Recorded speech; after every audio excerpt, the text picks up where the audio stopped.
নমস্কার, আপনারা দেখছেন চ্যানেল এবিসি। আমি বিজয়, আর প্রত্যেক দিনকার মতো আপনাদের সামনে উপস্থিত হয়ে গেছি। আজ আমি আপনাদের সঙ্গে এখন আলোচনা করব অশ্বত্থ বৃক্ষের মাহাত্ম্য সম্পর্কে এবং অশ্বত্থ বৃক্ষের যে ছোট ছোট কিছু বিশেষ প্রয়োগ রয়েছে, যার মাধ্যম দিয়ে আপনারা আপনাদের জীবনে আসা বিভিন্ন সমস্যাগুলির এক সহজ সমাধান পেতে পারেন। কিভাবে করবেন প্রয়োগ সে বিষয়ে মুখ্যত আলোচনা করার চেষ্টা করব। দেখুন, প্রথমে জানবো অশ্বত্থ গাছের মাহাত্ম্য কি আছে। আমরা আসতে যেতে রাস্তার ধারে জঙ্গলে অনেক অশ্বত্থ গাছ কিন্তু দেখে থাকি। আগেকার দিনেও গল্প আছে দেবতার অসুরদের হাত থেকে বাঁচানোর জন্য এই গাছে আশ্রয় নিয়েছিলেন দেবতারা। এই গাছ আমাদের বাঁচাতে এবং বাঁচার জন্য সাহায্য করে থাকে। তাই এই গাছ আমাদের মহাদরিদ্রতা থেকেও কিন্তু মুক্তি দেয়। অশ্বত্থ গাছ এমন একটি গাছ যে 24 ঘন্টা আমাদের অক্সিজেন প্রদান করে, যা অন্য কোনো গাছ দিতে পারে না। এই গাছ সোমবার থেকে শনিবার পর্যন্ত সব সময় আমাদের অক্সিজেন প্রদান করে। সপ্তাহে একটি দিন অর্থাৎ রবিবার অক্সিজেন দেয় না। তাই বলা হয় রবিবার দিনে অশ্বত্থ বৃক্ষের নিচে না যেতে, তার আশেপাশে না যেতে। সেই জন্য রবিবার অশ্বত্থ গাছের আশেপাশে যাওয়াটা অশুভ বলে মনে করা হয়। অশ্বত্থ গাছ যেখানে আছে সেখানে বাজ পড়ে না সচরাচর, সেখানে ভূমিকম্প কিন্তু হয় না। আপনার ঘরের পশ্চিম দিকে যদি কোনো অশ্বত্থ গাছ রয়েছে তাহলে সেটা অত্যন্ত বিশেষ শুভ বলে মনে করা হয়, এবং যদি ঘরের দক্ষিণ পশ্চিম কোণায় থাকছে সেটাও কিন্তু ভালো নয়। যদি পশ্চিম দিকে রয়েছে তাহলেই কিন্তু সেটা ভালো। ঘরের দক্ষিণ পশ্চিম কোণে গাছ লাগাতে নেই। সাধারণত বলা হয় অশ্বত্থ গাছে ব্রহ্মা, বিষ্ণু এবং মহেশ্বরের বাস হয়ে থাকে। এছাড়া মহালক্ষ্মী ও শনি এতে বাস করেন। তাই বিশেষ করে মনে রাখবেন, অশ্বত্থ গাছের নিচে মলমূত্র ত্যাগ করবেন না, কারণ একটি দৈবীয় বৃক্ষ। কারণ এই গাছের নিচে এগুলি করলে তার খারাপ প্রভাব কিন্তু কয়েকদিনের মধ্যেই আপনার উপর পড়তে শুরু করবে, দেখতে পাবেন। এর কুপ্রভাব থেকে মুক্তি পাওয়া কিন্তু সহজ হবে না। তাই ভুল করেও কিন্তু এমনটি করবেন না। এই গাছের অনেক মাহাত্ম্য থাকা সত্ত্বেও এই গাছ কিন্তু ঘরে লাগাতে নেই। আবার অনেক সময় আমাদের গৃহের আশেপাশ দিয়ে কিন্তু ছোট ছোট গাছ বেরোতে থাকে, সেগুলোকে কিন্তু কেটেও ফেলতে নেই। যদি ঘরের কোথাও, যেমন ধরুন কার্নিশে, দেয়ালে যখন এই গাছ হয়ে যায়, তখন সেটা আবার আপনার ঘরের দেয়ালের প্লাস্টারকে ফাটিয়ে দিতে পারে, দেয়াল ফাটিয়ে দেয়, যার ফলে ঘরের বিভিন্ন ক্ষতি হয়ে থাকে। তখন বাধ্য হয়ে এই গাছ তুলে ফেলতে হয়। এই গাছ তুলে ফেলার বিশেষ কিছু নিয়ম আপনাকে মেনে চলতে হবে। দেখুন, অশ্বত্থ গাছ যদি আপনারা ঘর থেকে তুলে ফেলতে চাইছেন তাহলে কি করা উচিত। প্রথমত হচ্ছে, বাড়ির যারা রয়েছেন মেম্বার্স, তারা কিন্তু কখনোই অশ্বত্থ বৃক্ষ নিজেরা কাটবেন না, নিজেরা তুলবেন না। দ্বিতীয়ত, যদি অশ্বত্থ বৃক্ষ অত্যন্ত ছোট থাকে তাহলে একটি কাঠের অস্ত্র তৈরি করে আপনারা অন্য কাউকে দিয়ে কিন্তু এই গাছটি তোলাতে পারেন কোনো শুভ তিথি দেখে। এবং মাথায় রাখবেন, যেই সময় গাছটি তুলছে বা গাছটিকে কাটছে সেই সময় কিন্তু আপনারা বাড়ির যারা মেম্বার রয়েছেন তারা কিন্তু সেখানে থাকবেন না। ভুল করে থাকবেন না, এতে কিন্তু আপনাদের ক্ষেত্রে সমস্যা তৈরি হবে। তাই আপনাদের মাথায় রাখতে হবে, যখন আপনারা গাছটাকে কাটছেন আপনারা কিন্তু তখন আগে অশ্বত্থ বৃক্ষটাকে পুজো করবেন, কাঁচা দুধ দিয়ে অশ্বত্থ বৃক্ষের গোড়ায় দেবেন, তারপরেও কিন্তু অশ্বত্থ বৃক্ষটিকে শুভ দিন দেখে তুলে ফেলবেন। এবার জানবো অশ্বত্থ গাছের উপর বিশেষ কিছু টিপস।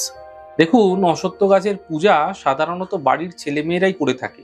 ছেলেরাও এই পুজো করতে পারে যদি তারা নিচে দেওয়া, অর্থাৎ আমি যে বলছি এই বিষয়গুলি যদি তাদের কোনো অসুবিধা তারা ভোগ করছে তাহলে কিন্তু তারা এই পুজো করতে পারে। অর্থাৎ ঘরের কাছাকাছি কোথাও যদি অশ্বত্থ গাছ থাকছে সেখানে কিন্তু পুজো করা ভালো। ঘরে থাকলে তা পুজো করলেও কিন্তু ক্ষতি নেই, তবে বাইরে অবশ্যই করবেন। ঘরের গাছ কিন্তু আপনাদের ক্ষেত্রে সুফল দেবে না। কি কি অসুবিধা থাকলে এই গাছের পুজো করা আপনাদের ক্ষেত্রে মঙ্গলদায়ী হতে পারে? দেখুন, আপনি অত্যন্ত মহা দরিদ্রতার মধ্যে দিয়ে ভুগছেন, অর্থনৈতিক সমস্যা আপনার পিছু ছাড়ছে না, বাজারে খুব বেশি ধার দেনা হয়ে গেছে, আপনি কোনোভাবেই সেখান থেকে বেরিয়ে আসতে পারছেন না, আপনি দিশাহারা হয়ে গেছেন, অর্থাৎ কেউ আপনাকে সাথ দিচ্ছে না, এমনকি বাড়ির যারা লোকজন রয়েছে তারাও কিন্তু আপনাকে সাহায্য করছে না, কোনোভাবে সাপোর্ট পাচ্ছেন না কোনো দিক থেকেই, খুব বেশি শত্রু যদি হয়ে পড়েছে, আপনি নিরুপায় হয়ে গেছেন, স্বামীর চাকরি নেই, সংসার ভালোভাবে চালাতে পারছেন না, আপনি খুব রোগে ভুগছেন, এবং রোগ আপনার পিছু ছাড়ছে না, আপনার পরিবারের রোগ রোগ ব্যাধি লেগেই রয়েছে, আপনি কোনো দুরারোগ্য ব্যাধিতে ভুগছেন, এমন ক্ষেত্রে করতে পারেন। ছেলেরা যদি চাকরি পাচ্ছেন না, ঘরের অবস্থা একেবারেই ভালো নয়, এছাড়া অন্য কোনো বিশেষ অসুবিধা যদি রয়েছে, সেক্ষেত্রেও কিন্তু অশ্বত্থ বৃক্ষের পুজো করতে পারবেন।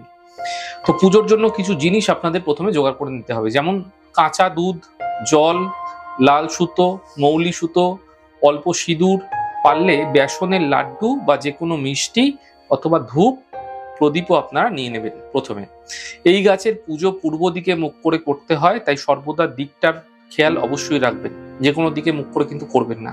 কাঁচা দুধের সঙ্গে অল্প জল মিশিয়ে নিয়ে সেটা গাছের গোড়ায় প্রথমে দিয়ে দিন। সুতো বা মৌলি 7 পাক জড়িয়ে দিন এবং 7টি সিঁদুরের টিপ অনামিকা আঙুলে দিয়ে গাছে দিয়ে দিন। গাছের গোড়ায় সামান্য মিষ্টি দিন, একটি শালপাতা করে দিতে পারেন, ধূপ জ্বালান এবং ঘিয়ের প্রদীপ জ্বালান। প্রদীপের মুখ সর্বদা পূর্ব দিকে থাকবে। এবার পূর্ব দিকে মুখ করে আপনার প্রার্থনা এবং তারপরে প্রণাম করুন বৃক্ষকে স্পর্শ করে। কবে এই পুজো আপনারা করতে পারবেন সেটা সম্বন্ধে আপনাদের জানা উচিত।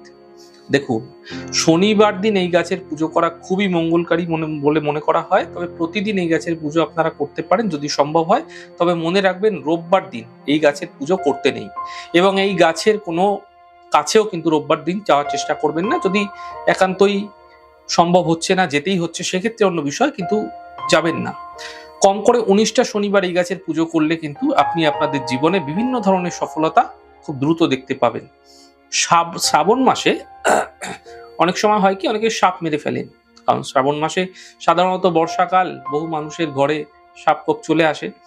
তো এরকম অনেক সময় আপনার পূর্বপুরুষরাও যদি কেউ সাপ মেরে ফেলেছেন, তার পাপ থেকে উদ্ধার পাওয়ার জন্য শুধুমাত্র শ্রাবণ মাসের শেষ রবিবার দিন এই গাছের পুজো করা হয়, যার নিয়ম ও বিধি আপনাদের আগেই আমি বলেছি।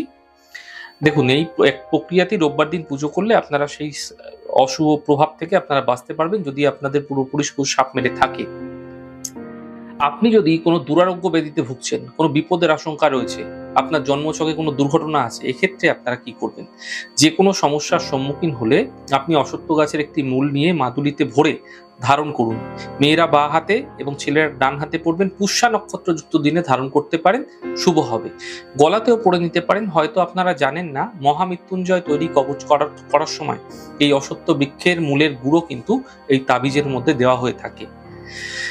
চাকরি যদি পাচ্ছেন না, চাকরিতে কোনো রকম সমস্যা রয়েছে, প্রমোশনের সমস্যা রয়েছে, অফিসে তেমন কিছু ঝঞ্ঝাট চলছে, এমন ক্ষেত্রে কিন্তু আপনারা প্রতিদিন বাড়ি থেকে বেরোনোর আগে, স্নানের পূর্বে আপনারা কিন্তু, অর্থাৎ স্নানের পরে আপনারা কিন্তু অশ্বত্থ বৃক্ষের প্রণাম করুন, অশ্বত্থ বৃক্ষের গোড়ায় জল দিন। প্রতিদিন করুন, পূর্ব দিকে মুখ করে প্রণাম করবেন, এতে ফায়দা মিলতে দেখতে পাবেন। যাদের শরীর খুবই অসুস্থ হয়ে রয়েছে, অসুখ বিসুখ ছাড়ছে না, তারা কিন্তু এই দুরারোগ্য ব্যাধিতে যারা ভুগছেন, তারা তাদের বাঁ হাতের বাজু, অর্থাৎ কনুইয়ের উপরের দিকটা গাছের মধ্যে ছোঁয়ান, বেশ কিছুক্ষণ রাখুন। প্রতিদিন যদি স্পর্শ করাতে পারেন, তাহলে দেখবেন রোগ থেকে আপনি মুক্তি পাচ্ছেন। মনে রাখবেন, রবিবার দিন এই গাছের কাছাকাছি যাবেন না, বাদ বাকি যে কোনো দিন করতে পারেন। মানসিক চাপ, স্নায়ুর চাপ, মনে উত্তেজনা, মানসিক চিন্তা থেকে মুক্তি পাওয়ার জন্য কিন্তু প্রত্যেক দিন, যদি সম্ভব না হচ্ছে বিশেষ করে শনিবার দিন, এই গাছের নিচে 10-15 মিনিট বসুন, এই গাছকে স্পর্শ করুন, প্রণাম করুন, পুজো করুন, দেখবেন মন আপনার হালকা হয়ে যাচ্ছে। উপরে আগে যে জিনিসগুলি বললাম সেগুলি কিন্তু অনেকটা কম হয়ে যাবে। রবিবার কিন্তু গাছের নিচে বসবেন না। শনিদেবের হাত থেকে বাঁচার উপায় কি আছে? দেখুন, শনিদেবের হাত থেকে বাঁচার জন্য এবং আপনার জন্মছকে শনির খারাপ জায়গা যদি থেকে থাকে, এর ফলে শনিদেব কষ্ট দেয়। এই গাছের নিচে বসলে শনিদেব আপনাকে কষ্ট দেবেন না। এছাড়াও যদি শনির 7.5 মধ্যে আছেন, শনির অশুভ দশা চলছে, অন্তর্দশা চলছে, শনির অশুভ প্রভাব রয়েছে আপনার জন্মছকে, এক্ষেত্রে শনিবার অশ্বত্থ গাছের নিচে সর্ষের তেল এবং কালো তিল দ্বারা প্রদীপ প্রজ্বলন করুন এবং খুচরো পয়সা অবশ্যই গাছের গোড়ায় পুঁতে দিন। বাঁ হাত দিয়ে গাছকে ছুঁয়ে পূর্ব দিকে প্রণাম করে আসবেন, দেখবেন আপনার শনির যে দুষ্প্রভাব সেটা কিন্তু অনেকটাই কেটে যাবে। এটি শনিবার করে যান, ফায়দা মিলবে। যদি ব্যবসা ক্ষেত্রে আপনি উন্নতি চাইছেন, ডেভেলপ চাইছেন, তাহলে আপনি যদি দেখছেন আপনার ব্যবসা ভালো চলছে না বা ব্যবসায় আরো উন্নতি করতে চাইছেন, তাহলে শনিবার দিন অশ্বত্থ গাছের নিচে থেকে একটা সবুজ পাতা নিয়ে আসুন এবং সেটা আপনার ক্যাশ বাক্সে আপনার ব্যবসার স্থানে রাখুন। ঠিক পরের শনিবার আবার কিন্তু অশ্বত্থ গাছের নিচ থেকে একটা পাতা নিয়ে আসুন, সেটা রেখে দিন, আর পুনরায় একটি প্লাস্টিকে রেখে ভালো জায়গায় রেখে দিন। এভাবে প্রত্যেক শনিবার একটা করে নতুন পাতা নিয়ে আসুন, পুরোনোটা প্লাস্টিকে জমা করুন। এইভাবে করতে থাকুন। 19টা শনিবার পর থেকে আপনার ব্যবসায় কিন্তু উন্নতি হতে শুরু করবে। যাদের আর্থিক অবস্থা ভালো নয় তারাও এটা করতে পারেন, এতে নিজের আর্থিক অবস্থার উন্নতি দেখতে পাবেন। জমানো পাতা 19টি শনিবারের পরে প্রবাহমান জলে বিসর্জন দিন। তাহলে আজকে জানলাম অশ্বত্থ বৃক্ষের কিছু বিশেষ প্রয়োগ এবং অশ্বত্থ বৃক্ষের বিশেষ মাহাত্ম্য সম্পর্কে। আমাদের এই ছোট ছোট আলোচনা যদি আপনাদের ক্ষেত্রে লাভ দিচ্ছে তাহলে অবশ্যই কিন্তু আপনারা লাইক করতে, কমেন্ট করতে, সাবস্ক্রাইব এবং শেয়ার করতে বন্ধুদের সঙ্গে ভুলবেন না। অনেক ভালো থাকুন, সুন্দর থাকুন, সুস্থ থাকুন। আগামী পর্বে দেখা হবে।